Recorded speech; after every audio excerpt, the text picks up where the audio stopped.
예금자 보호가 되는 게 좋을까요? 안 되는 게 좋을까요? 보호가 안 되면 안 좋다라고 생각하시는데 이건 굉장히 큰 오해입니다. 5천만 원까지 보호가 되는 것일 뿐이지 잔액은 다 못 받는다는 겁니다. 예금자 보호가 안 되는 것은요, 금융기관이 망했어요. 아무 상관없어요.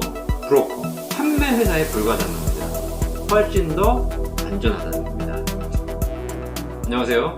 연금박사 이영주입니다. 오늘 예금자 보호에 대해서 좀 말씀드리려고 합니다. 예금자 보호가 뭔지 많이들 알고 계시는데요. 우리가 예금자 보호에서 좀 오해하고 계신 분들이 계셔서 그 부분에 대한 정리를 해드리려고 하겠습니다. 예금자 보호가 뭡니까? 예금자 보호는 내가 낸 돈이 손실이 발생했을 때 보상해주고 이런 건 아니죠.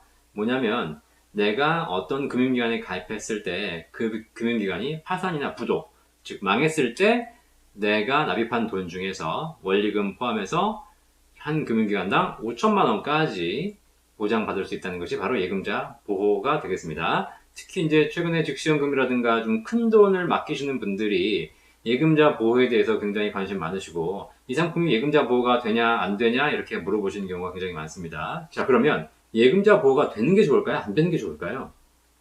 그래서 많은 분들이 오해하시는 게 뭐냐면 예금자 보호가 되면 좋고 보호가 안 되면 안 좋다라고 생각하시는데 이건 굉장히 큰 오해입니다. 예를 들면 지금 많이 물어보시는 게 뭐냐면요, 즉시연금 중에서 일반 변액연금, 투자상품 이런 것들은요 예금자 보호가 되지 않습니다.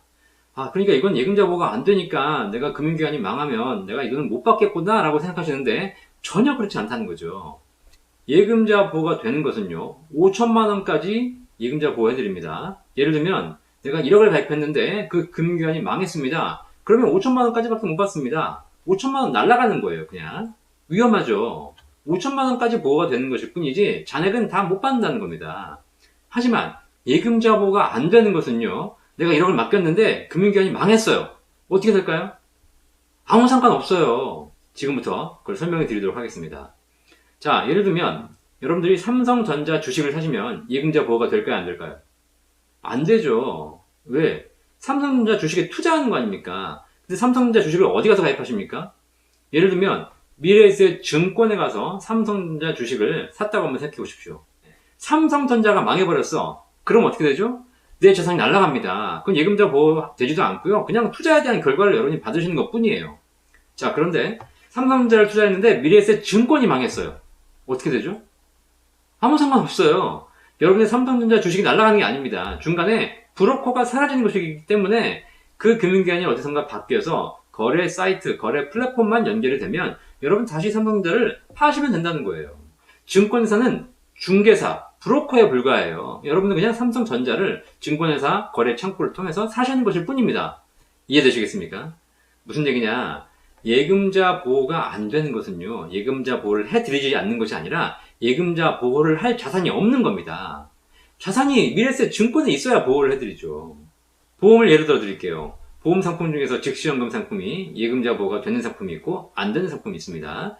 예금자 보호가 되는 상품은요, 그 보험회사가 자체 일반 계정으로 자체 자산으로 관리하는 보험 상품입니다. 그러다 보니까 어떻게 돼요? 그 금융기관, 그 보험회사가 망하면 그 재산이 날아가는 겁니다. 보험회사가 갖고 있는 것이고 보험회사가 운영하기 때문에. 그렇기 때문에 그 상품은 5천만 원까지 한도 내에서 예금자 보호 해드리는 것이고요. 만약에 5천만 원 이상 가입하셨다면 추가적인 금액은 받기 쉽지 않은 상황이 되겠죠. 하지만 여러분들이 예금자 보호가 되지 않는 변액보험, 일반 변액연금에 가입하셨다 라고 하시게 되면 여러분이 내신 돈은 이게 어디로 갑니까? 보험회사가 갖고 있는 게 아닙니다. 보험회사가 특별 계정을 만들어서 그 계정을 통해서 투자하고 있는 겁니다. 여러분들이 연금을 가입하셨는데 그 연금이 만약에 중국 펀드에 투자되고 있습니다. 그 연금이 만약에 미국 국채를 사고 있어요. 그럼 여러분의 돈은 어디로 간 겁니까? 여러분의 돈은 지금 중국에 가 있거나 미국에 가 있습니다.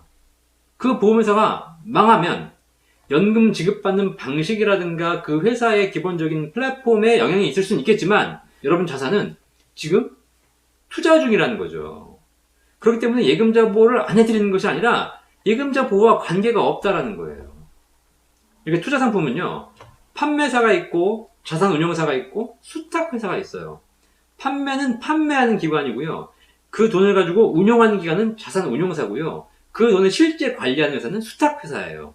삼성생명에 들어가 보면요, 판매사는 삼성생명입니다. 자산운용사는 여러분이 투자하신 연금상품, 여러분의 상품에 따라서 실제로 운용사가 다 달라요. 무슨 자산운용, 무슨 자산운용 굉장히 많습니다. 그리고 실제 돈은 어디 있습니까? 수탁회사, 삼성생명의 수탁사는 어디냐면요. KB국민은행이에요. 결국은 여러분 내신 돈이 국민은행에 가 있다는 겁니다. 국민은행에서 가서 보관하고 있으면서 운용한다면 운용사에게 결과에 따라서 돈을 결제해주는 역할을 하는 거죠. 투자 상품에 있어서 보험회사는요, 브로커, 판매회사에 불과하다는 겁니다. 그 얘기는 판매회사가 망한다 하더라도 여러분의 자산이 날아가지는 않는다는 겁니다. 예금자 보호가 안 되는 것은 안 좋은 것이 아니라 보호할 자산이 없는 것이고요. 실제 금융기관이 망한다 하더라도 오히려 예금자 보호가 되는 보험회사가 관리하는 자산에 비해서 훨씬 더 안전하다는 겁니다. 물론 여러분이 투자하신 그 대상, 뭐 중국이 망한다거나 미국이 망한다거나 주식이 망한다거나 그렇게 됐을 때 그것이 문제가 생기면 여러분 자산이 흔들리겠죠. 그건 알고 들어가시는 거잖아요. 하지만 여러분에게 보험상품을 판매한 금융기관이 망했을 때에는 예금자 보호와는 전혀 무관하다라는 사실을 꼭 한번 명심하시고 투자하셨으면 좋겠습니다. 예금자 보호가 되면 좋고 안 되면 안 좋고 이런 생각은 이제 틀린 생각이라는 거 꼭 한번 정리해 보시기 바라겠습니다. 감사합니다.